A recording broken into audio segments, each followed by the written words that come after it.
Hello, sister queens and kings. Welcome back to Fearless Leaders in Heels, the podcast where confidence is your crown and leadership starts with self-love.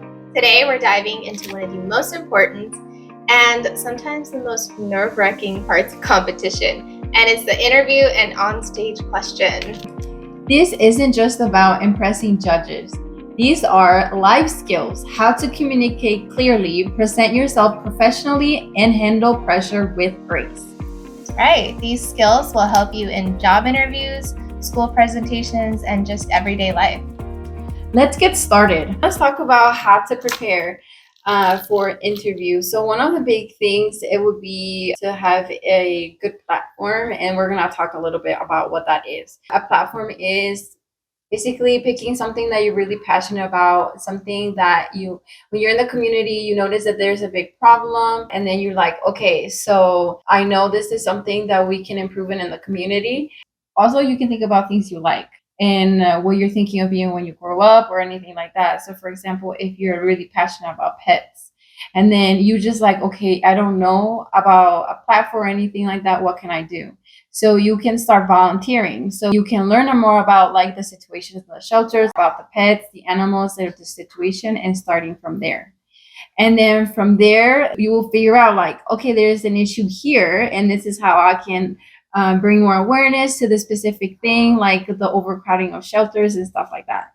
Like for me, that's why I focus on education, because I'm a teacher. So it's a lot easier for me to focus on what I'm already doing, that is helping the children learn how to read, write, and all of the other things. And what about you? What do you think about the platform, and how did yours come to life? So for me, this was a tough one because I didn't really have a platform the first few times that I competed, because I just didn't understand what a platform was. Mhm. So I think first investigating or doing some research on what it is really important. Mm-hmm. And like you said, it's something that you're passionate about and something that you want to create. That's, for me, it's like my way of giving back. And the other thing is getting a coach. Okay, Oh coach. my gosh. Yeah. Yes. So I know you had experience with a coach. Yes. My coach was amazing. She was truly so helpful to like help me put the words into paper and project them in a way where she understood what I was saying. Because sometimes I tend to word vomit, where I'm just kind of throwing stuff out there and I'm hoping it sticks. Yeah. But she really helped me put all my thoughts and my ideas and just everything that I was feeling into paper. She helped me create a binder with all my ideas and my thoughts, and she gave me practice questions, which was super helpful right before the pageant. So I was able to basically research myself. Like, she gave me kind of a bio on me. Mm-hmm. So my specific platform is within education, because I'm a second grade teacher. It's called Read and Rise, Empowering Young Minds. And I have a digital platform where parents can go and find different resources to help at home, like help improve their children's journey with reading and writing at home. I also have sister queens come to my school and read to my students. I have had girls create like little libraries, and then they donate them to my class with books, so then that they can donate the books in those boxes, and it's really cute. So that's one of the examples they have done to help with literacy, and that's another way of like what I do as well. That's so beautiful. First of all, I love that you do all of that. You're amazing. Thank you. You are truly such an inspiration. And my platform is Moms and Miracles, and it's just moms coming together, giving each other support, because I feel like that's the most important thing, is having a community of women and moms, especially because I'm a mom, that just kind of help each other out, because motherhood is so hard to do it on your own. I feel like having other people who understand that and are just there for you, just to listen. Like, sometimes you just need a listening ear. For me, this platform is really special and important because it creates a conversation of, you don't have to do this alone. You know, there's so many of us, so many moms, and even friends of moms who are equally supportive. and I'm a PTA mom, so I'm very involved in the school. That's why I love our teachers so much. You guys are amazing. And you guys are like to me, you guys are like the second moms. So you're the moms away from home, and we trust you guys with our children. Mm-hmm. And that's like the most important thing in our lives. So I try to honor our teachers, and I try to make sure that I'm as involved as I can be, because I know there's a lot of moms who can't be. And so I try to kind of step in for those moms as well. That's awesome. So cute. So, in your experience, what stands out to judges the moment a contestant walks in? Ooh, well, the second you walk in, obviously they look at you, Mm-hmm. and you should feel comfortable but very confident. You do that by wearing something that is tailored to you and something that truly shows your personality. You don't have to be very corporate looking. You can add some bling, you can add a little flower, you can add a little decor to your outfit, but still keeping with the general guidelines of nothing too short, nothing too long. Yeah, let's say with the judges, and then we're looking at you. So then you're coming towards us, and then we're building the first impression. So it's really important that you're wearing also something that is appropriate for your division, because when you're in the midst, you might be wearing something completely different than a team. So when you walk in, you're coming in with a big smile, with a good posture, and then you're ready to own that room. Yes. And then there's different ways to start it. Sometimes that they might ask you to introduce yourself, and then you can start strong that way. Or sometimes you will just wait for them to ask you the first question and stuff like that. When it comes to the stuff like that, you just have to ask your director, or just be prepared for everything. I would say don't walk in and not say anything. Even if you just walk in and say, "Hi, my name is this, my division is this, I'm, this age. Thank you for having me here." And then, they can start talking. But never just walk in and stand there, because it's just awkward for everybody. Yeah, exactly. Since you're a makeup artist, what do you think about the makeup? Because I think that's also really important. And then I've heard different things about it. What do you think about the makeup? Personally, I would go with like a soft glam. And if you don't know what that is, you can always look up on Pinterest, what is soft glam. But to me, it's kind of like what you're wearing right now. It's just, soft eyebrows, soft eyeshadow, not too much blush, no contouring, nothing heavy, nothing that you would wear for the onstage portion, because onstage is obviously the lights are very heavy. You need a lot more makeup. So the makeup is very different. And usually interviews, they do them kind of in a small room. And they can see you really close. We're this close. You won't be this close, but you could be literally this close to them. If you're doing a table interview, that's true, where it's a one-on-one. Yeah, you could literally be like this. We don't want to be overdone it, and then they can see our contour lines and everything. Yes. Let's talk about the makeup in the picture. So so the headshot. So if you were the judge and you saw a picture and the girl walks in and it's really edited, and it's hard for how do you think that? I your feel opinion it's on that? more on the photographer. That's why I don't overly heavily edited pictures, because that's the case. You give them a headshot, it should look like you. It should be you. Mm-hmm. So I think you don't want to be overly so I think it would be good to look at different photographers and see which one would really captures what you want. Mm-hmm. And if you notice that some of the pictures are starting to not even look like the girls and contestants in some of their portfolios, then you should be okay, maybe not this person. You don't want a toddlers and tiaras kind of picture. They overly edit everything, and it's they already look so cute as they are. Just capture that.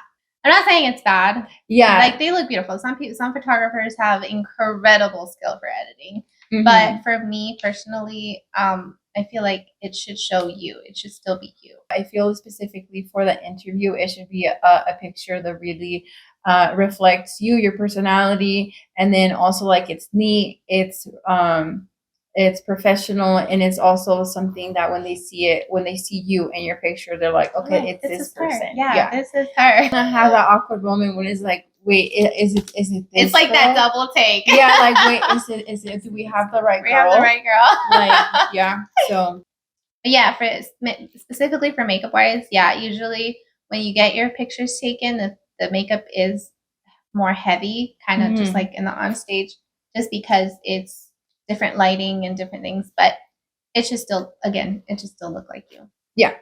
another thing, it would be your hairstyling. So when it comes to those things, That's a personal. yeah, that's a kind of thing. personal preference. You could just look up inspirations to see. That's why you And usually your look. outfit. It Yeah. should also kind of coordinate with your outfit. So Yeah. I would ask maybe like a stylist or just looking at examples of like, obviously wearing a turtleneck, you don't want your hair down. Or a turtleneck, you want your hair up. So you don't have like this whole bunch of stuff on your face. And that's the other thing. I feel like we tend to play with our hair when we get nervous. Yeah. And for me, for interview, that's what I learned, to always keep my hair either up or like half up, so I don't start playing with it when I get nervous. That's a good idea.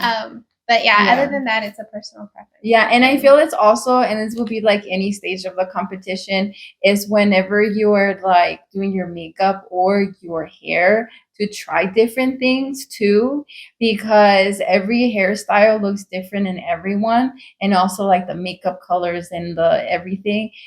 I would really suggest to test things out before, Beforehand. Yeah. and also at least try it with the outfit to see if, okay, like this is a good match.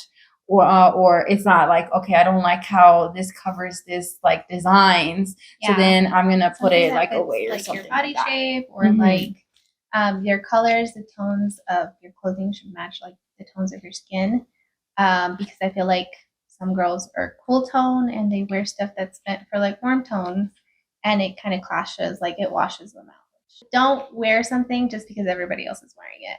I feel like you should stay true to yourself and wear something that truly makes you feel comfortable and confident.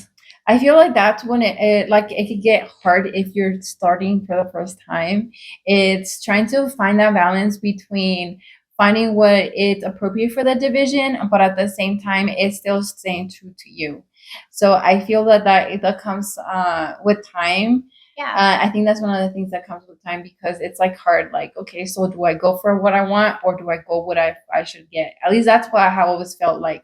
This is what I want, but I know it doesn't match my division. Yeah. Thing. So I try to find like a Yeah. balance. Okay, like I go for the color, but like the style of the dress that I'm supposed to have, kind of stuff like that. So finding the balance. Yeah. And I would say like also tailoring is really important with any kind of outfit.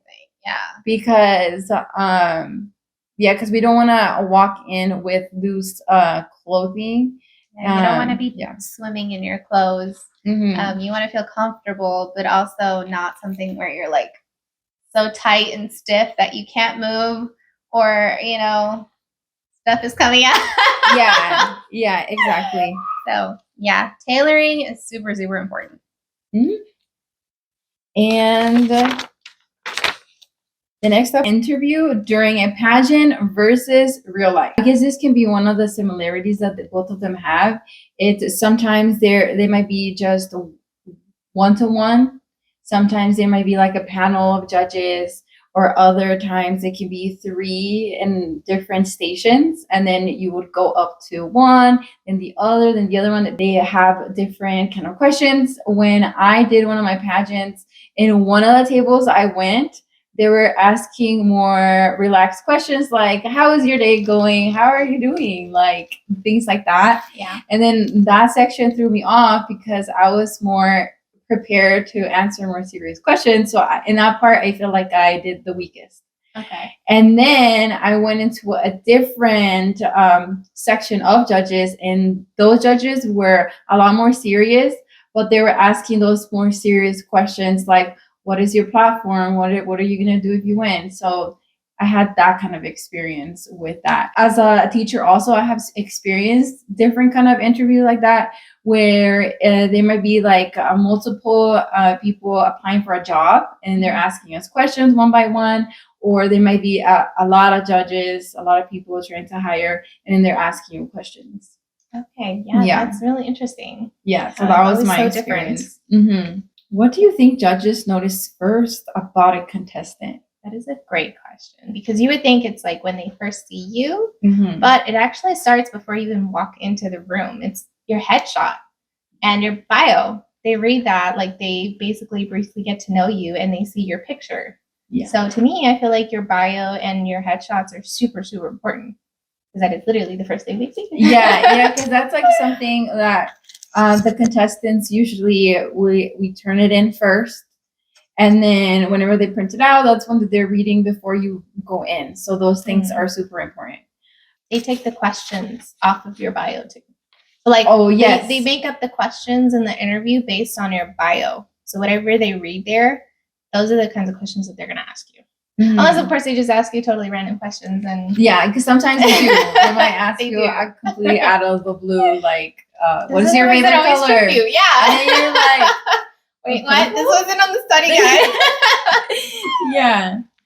We also volunteer at different pageants. And one of the ones that we were at, one of the things that I was telling the girls that really calmed them down, it was just saying that to relax, it's okay that they're just trying to get to know you, and then they're going to ask you questions about your bio. Mm-hmm. So I guess one of the big things about the bio part is to make sure that you're not making things up. Like it's like truly about yourself. Like there are things that you can talk about forever. Like clearly say, like if they ask you, what's your favorite movie, and you plug it, just have some reasons, a few reasons of why that is your favorite movie, just in case they ask you like, oh, I noticed you like this movie. Why is it? Yeah. Like, why do you like that one movie? And if you don't remember, then you're like, something great happened. yeah. Or sometimes I feel like we want to put like a really cool movie that we know it's gonna impress them, but then like if we don't even authentic. Know, it would if you don't have that connection to it, they'll notice. They'll know like, okay, they're just trying to impress me, but it's like not really them kind of thing. So I think that's also really important. It's how you're saying being authentic, and then they can tell like, okay, so you just picked this for the pageant because like it sounded cool. yeah. That was the other thing I told the girls right before they went to answer their question, is talk about something that you're passionate about, because again, it shows if you're passionate about it, and you can talk about it endlessly, which sometimes it's not great because you should also not ramble. Yeah. And I know we have a problem with that. We can talk about something forever and ever. And that's something that we have been working on, narrowing it down and how to getting to the point and things like that. About what you're saying. Yeah. Mm-hmm. Because another thing, in the interview room, you have about like 5 to 7 minutes, depending on the pageant system you're doing. And that time goes by really fast. It does. It feels like 5 seconds. Yeah. And I feel like typically like you answered around 3 to 5 questions around that time, depending on how fast you're answering it, those ones. You know? You have to pace yourself. Mm-hmm. Like set a timer of like answering one question and try to answer each question around the same time frame. Yeah. So like 30 seconds to a minute. Yeah. Per question. Yeah, I would say so they'll be able to ask you more questions and get to know you more. Another thing that is social media. So what do you think of social media? Oh, I love social media. Me too. We love you guys. Yeah. But it is definitely really important to consider your audience and of course who you're applying to, because they can see everything. Mm-hmm. Like nothing goes away, guys, ever. It's forever. Yes. Internet is forever. So I would say that's also, it's connected to if you want to apply to a job. I feel like the initial stages, they might search you up to see kind of your character, the things that you're posting, they're paying attention. So it's just like if you're applied to a real job, whenever you're applying to a pageant, maybe the pageant director might be looking at the social media, and also maybe the judges might go, and if they get curious or they have access to that and they easily see it, then you want to make sure that it's something that you're proud to showcase, if that makes sense. Yeah. Making sure it's true to yourself, of course, but also being thoughtful, like, okay, they might see it, so this also is part of the judging part. Yeah. Kind of thing. And it also depends on your division too. Mm-hmm. Because I feel like, teens should be a little more conscious. Yeah. I'm not saying, don't have fun and but just don't post anything where you're not supposed to be doing things. Yeah. If that makes sense. No, it does make sense. But I feel like they're a little more lenient when it's like a missus, because obviously you're grown up. Yeah. You have experienced more of life. Like, it's normal, you Yeah. know. But yeah, teens, I feel like, is where they're a little more not judgmental, but more conscious. Because as a teen, in my opinion, you're showing like the future generations of like how to act, because you know they don't pay attention to us grown-ups as much. They pay attention to teens. They take teen language. They, you know, see what you guys are doing a lot more. So I feel like of the safety, I feel like it's part of safety too, because if they're really careful of who they crown, because if they're looking at social media and like, ooh, like this girl might not be a good role model for the younger girls of the organization. So then like that can be a red flag for the organization. If the teens are, or junior teens are posting things that they're not supposed to, then that can be like, questionable. Like, are they really a good role model for the younger girls, kind of thing? At the end of the day, that's why it's so important for like anybody really, because your social media, it's your platform, and you're gonna be in collaboration with also their platforms. So it's gonna be really important because everybody's viewing you, and not just you, the organization, because you're applying for a job. So your social media typically has to be public, because when you're applying to a pageant, they want also to be advertised. So it's super important to be conscious of social media. Yeah. And if you just don't know, like, okay, what's appropriate, what's not appropriate, what should I be posting? So when it comes to things like that, I will say you can just search it up online and see like, okay, what are the things that I should be posting, or what things are not good, just in general, for me to not posting. I think that would be a good start. Yeah. Or also asking the organization, or asking their past queens to see if they have any suggestions or anything. Yeah, I feel like people forget, like, there's past queens. You know, you can ask them stuff. Yeah. They're more than happy. We are more than happy to answer questions about anything that involves the pageant. I feel like even me, before I started pageants, I was scared of like all the pageant queens. I was like, they're so amazing. They're so perfect. I'm like, I don't dare talk to them. Yeah. I feel like that same thing too. And then when I was around contestants and everyone, I always tried to be really warm around them, so they know I'm approachable. Like, it's okay, you can ask me questions. Okay, and then they'll like reach out later. Yeah. Some of them like, oh, I had a question on this. Can you help me? And I'm like, yeah, of course. Yeah. So I feel like also we are a resource too. Yeah. Your past queens, your current queens are a resource for you to go to. The next up, we're gonna go into some practice questions. So one of them is introduce yourself. That's super important. Also, why do you want to win? That's a really important one as well, because when you're applying for a pageant, you should have a reason of why you're doing it, whether it is for yourself and why specifically yourself. So that's a really important one to consider. What is your greatest strength and also your weakness? Those are some that you're not only might get them in a pageant interview, but also in real life job. Those ones I have gotten asked. Favorite question. Yeah, they have asked me those questions. What will your reign look like if you win? And tell us a fun fact about you. So those are some questions that I have heard that they have asked me. Do you have any question that stands out to you that might help them? What is your favorite color? Favorite color, yeah. Sometimes I might ask you random stuff. Yeah. So you shouldn't just say like purple. It should be more engaging, more like a storytelling kind of thing. Like, think about a time the purple really stood out to you, or like the scent, if it's purple lavender, and thinking about the nice memories it creates. Or maybe if you link it to a memory with your mom, your sister, or something like that, link it to that.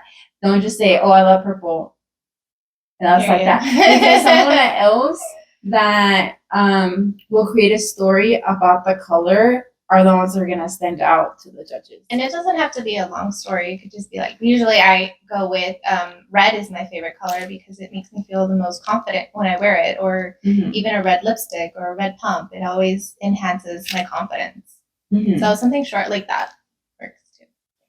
So what about the famous onstage question? So tell us about like what it is and how do you prepare for it and how like your experiences with it so far. That is such a nerve, like, standing question. I get so nervous every time I go on stage and answer a question. But Me too. I think the best way is kind of going back to knowing yourself really well and being passionate. So whenever you answer a question related to your platform, related to something that you are truly passionate about, because that's what's going to show on stage. And be engaging. A story is wonderful if you go back in a time and make people feel something. It's more uplifting, and it's truly wonderful to see the girls upstage. Yeah. And they get so passionate. It's beautiful. And so something that I can tell you about like the process of it. So basically you'll be backstage and then they'll call you to the front of like everybody. That's like the scary part. So you have to make sure you're standing up straight and you're talking in a confident voice. So one of the suggestions for that is to answer the question in a burger style. So that's what I think about it, like a bun, to restate the question they're asking, then answer the question, and then finally the bottom bun, which is to restate it. Or provide like a hope or a wish or like something you will want the audience to do. And I know that you had a different point of view of that with the restating part. You want to add on? Oh yeah. So I don't usually restate the question, but this might go more into interview just because you have a shorter time in interview. You probably only have like 30 seconds per question. So I don't like to restate the question during interview just because it takes time from really answering the question and having the judges get to know you, which is, I feel like, the place where it matters the most because it's like your one-on-one time with them. Versus on stage question, you have a little bit longer time. I've seen some girls take 2 whole minutes to answer the question. So it's a little more lenient on that, but I feel like kind of the same thing. It takes away from the time that you do to answer the actual question with substance. So then how would you do it? You would just answer the question, then in a hope or a wish, or how would you, or just the story that you were saying? So, for example, ask me a question. How would your reign look like if you became our new queen? Oh, this is a great question. I love this question. My reign would definitely go back to my platform. So that's what I always do. I always relate it to my platform. So during my reign, I would invest a lot of time in helping other moms truly get to know themselves and reach their potential. Thank you. Okay, awesome. Perfect. And so different pageants might have different time limits, and some of them they don't have any time limit. You obviously shouldn't be talking on stage for a really long time. Yeah, but they will probably cue you that you have to stop. But if they allow you the opportunity to keep talking, I would suggest to keep your time. Yeah, take your time on the stage to really talk about you and what you are bringing to the table to the judges and the community. Yeah. Okay. We want to hear from you. What was the hardest question you've ever gotten during the pageant interview? Or share a tip that helped you improve your public speaking. Don't forget to like, subscribe, and share this episode with your sister queens and kings. Let's glow and grow together. See you in the next episode.